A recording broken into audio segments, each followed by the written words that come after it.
Hi, I'm Johanna, and I'm an art educator in Philadelphia. I'm also a National Geographic certified educator, and I'm excited to tell you more about what that means. If you have questions, please be in touch via the email or social media contact on the last slide, and I'll tell you anything I know.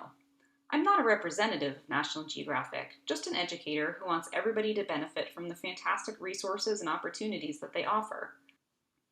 I first found National Geographic when I felt restlessly complacent in my teaching practice and isolated from other subjects.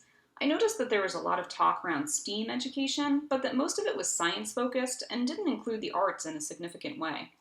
I wanted tools to help me plan a more truly interdisciplinary curriculum and to help me reinforce with my students that there is a whole wide world outside the walls of our classroom and that it's full of endless things for you to go out and discover, whether it be with your sketchbook or a beaker or a Mars rover.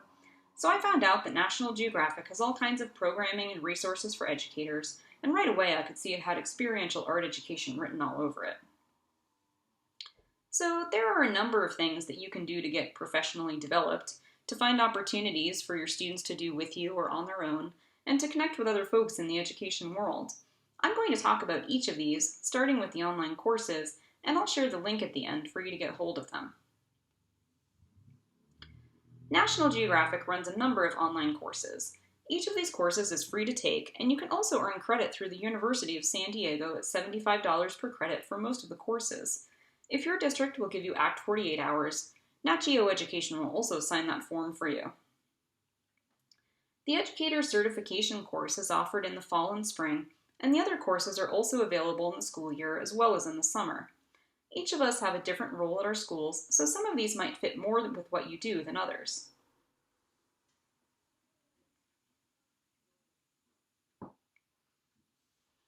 I want to encourage you to consider this course specifically, because it has changed the way that I approach teaching and students' educational experience. It's given me a framework for planning interdisciplinary real-world projects that develop an explorer mindset in students. It consists of an introductory workshop, planning 2 projects and doing them with your students, and developing a capstone on one of your projects. It is somewhat self-paced, and there's a lot of support from the cohort and guidance from Nat Geo staff. Educators generally join a small mentor group and share ideas and give each other feedback on projects. My capstone was on botanical illustration, and I used this National Geographic resource to show students a primary source on this great art form and help them gain context for what scientific illustration is. And then we went outside like explorers and chose plants to illustrate, which we photographed and researched and then painted. Certification gains you a really cool, diverse, professional learning network of educators worldwide who have been through this program. It also qualifies you for a number of opportunities to speak or advise on education. For example, my course mentor puts on a virtual conference each year, and I got to speak to an audience of scientists and musicians and folks I wouldn't normally get to talk to about art education, and hear from other project-based educators about their work. When distance learning began, I got a call from Nat Geo Education staff to ask what educators really need right now and what they can provide or help us plan. I got to contribute to a blog post on the importance of creativity in the time of COVID. There are just endless ways to be involved and get what you need for your students in your classroom and for yourself in your career as an educator. Also, never underestimate the power of a big name on your resume or in your email signature to help you advocate for yourself in your program. The second way to get involved, and you do not have to take a course to do this, is to create an account and be part of the Educator Network. These are discussion boards, much like the ones you'll find through NAEA, and on these you'll find educators from around the globe who are looking to share ideas and information. I'll tell you a few ways this community has been really useful in my classroom. One, our students had saved seeds from the school garden, and I found other educators through this network who wanted to start school gardens, and my students sent them seed packets in the mail with these great hand-drawn plants, and once we're learning in person again, we'll get back pictures of those gardens. The Educator Network is also awesome for finding resources. I was putting on an outer space-themed art show, and another educator gave me the contact information for a NASA center in California, which is dedicated to being an educator resource center. I sent them an email explaining our project, and a few weeks later, I got a huge box of posters about the solar system, the way the elements of art are represented in space, even a poster for every student in school to take home. I would never have known about this or how to seek it out. So whether you're taking a course or not, this is an incredible way to be in touch with all sorts of educators. National Geographic also has a huge database of resources that you can use in your teaching.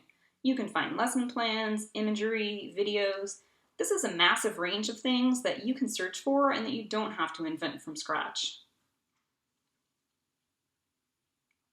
There are a number of opportunities under student experiences, like the Geography bee, that may or may not fit with what you teach. The one I want to point out is Explorer Classroom. Explorers are the folks out in the field, like penguin researchers and journalists and photographers, who take an hour to video call with kids about their work. It's a live Q&A.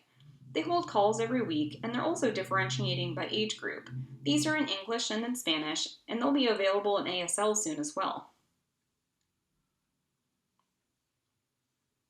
My fourth grade participated in a call as a class, along with classes from all over North America, and we got to hear from these wildlife photographers in Africa who've started a nonprofit to help big cats whose habitats are threatened. The students loved this. They got to ask questions, they heard about how to take a compelling photo, they learned how to roar like a lion, and they started referring to the photographers by first name, like they're our friends now, and they were really firm that we have to help Beverly and Derek get the word out about the plight of big cats and fund this nonprofit. So I asked the students how they could use their art skills to help, and they decided they'd learn to sculpt clay lions, and then photograph them, and make posters for an informational campaign. So here you see Harry working on his lion, and he later made a sculpture of Derek too. And here he is presenting his poster after a graphic design lesson, which we had planned to print out and put out in the community. So this was such a cool opportunity for us to bring right into the classroom and make this real for the kids, and make them feel empowered as people who can help solve big problems. So the sky is really the limit with what you and your students want to do. So here's the link, nationalgeographic.org/education, and from that page you will find the drop-down menus that bring you to the things we've looked at here. I'll summarize by saying that this has been a way to make my field of expertise valuable to more people, and to bring a whole new realm of knowledge and experiences into my art program. I hope you'll find it valuable to you too.